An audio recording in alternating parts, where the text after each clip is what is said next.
All right, as we continue with the review, we're going to be looking at complementary and supplementary angles. Number 22, find the measure of angle ABC if the measure of angle ABC and the measure of angle DBC are complementary, and the measure of angle ABC is 1/2 the measure of angle DBC. Let DBC equal x. So I have ABC and DBC. Notice they both have a vertex of B, so they do touch each other, and they both have a ray of C. So they are going to be adjacent complementary angles. One angle is ABC, A, B, C, and I knew the C had to go on the inside because the other angle also has the C, right? The B is also the vertex, and then my other letter is D. Okay? It says to let angle DBC equal x. DBC is going to equal x. ABC, this top angle, is half of DBC. Well, that's x. So this is 1/2 of x. I know those angles are complementary, so that means they add up to 90 degrees if they're together. So 1/2 x plus x equals 90 degrees. Okay? So if I put these together, it's going to be 1.5 x, or I could say 1.5 x, equals 90 degrees. So then all I have to do to figure out what x is I just have to take 90 and use my division property of equality and divide both sides by 1.5. So divide by 1.5, divide by 1.5, and x equals 60. So this angle is 60. This angle is 1/2 of x, so 1/2 of 60. This one is 30. And then you can just check, do they add up to 90?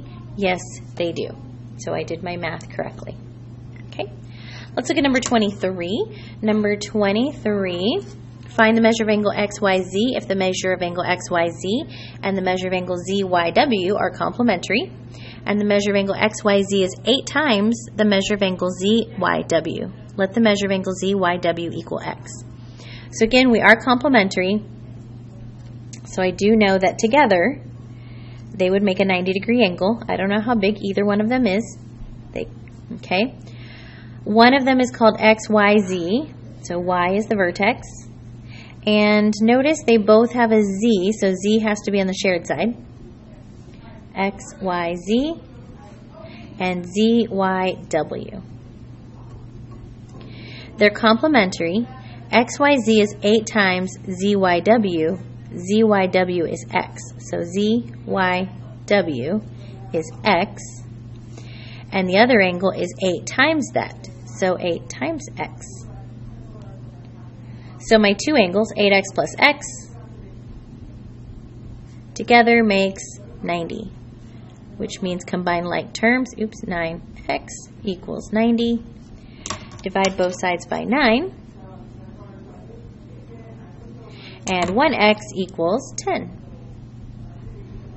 So this angle is actually much smaller. It's only 10 degrees. This angle is 8 times 10 degrees. And the two angles together do add up to 90, so I can feel confident that I did my math correctly. My angles are 80 and 10. Okay. Number 24, if angle A and angle B are supplementary, what are the measures of each angle when angle A is 3x minus 15 and angle B is 5x plus 59? So if they're supplementary, now we are looking at 180 degrees. So when I take my two angles, A and B are supplementary, that means the measure of angle A plus the measure of angle B equals 180 degrees. That's what the definition of supplementary tells me. So then I substitute in. A is 3x minus 15. B is 5x plus 59. And together they make 180 degrees. So I'm going to start by combining my like terms. 3x plus 5x is 8x. Negative 15 plus 59 is 44, a positive 44. All right, so now I'm going to zoom in a little bit. We're kind of far away. All right, so when I do my next step, I'm going to do subtraction property of equality. And that leaves me with 8x plus 0, which is just 8x. And then 180 minus 44 is 136. Then I can use my division property of equality to reduce the 8 to a 1. 136 divided by 8 is 17. Now, this didn't ask me to find x, it wants to know what the actual angles are. So I'm going to have to plug them back in. The measure of angle A is 3x minus 15.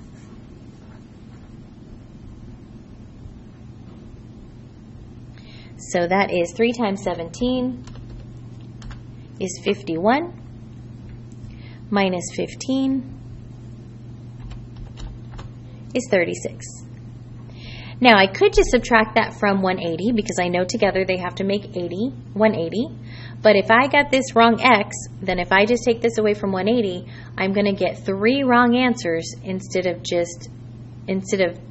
recognizing that I'm doing something wrong. So let's go ahead and plug it into angle B. Angle B is 5x plus 59. So that's 5 times x is 17 plus 59.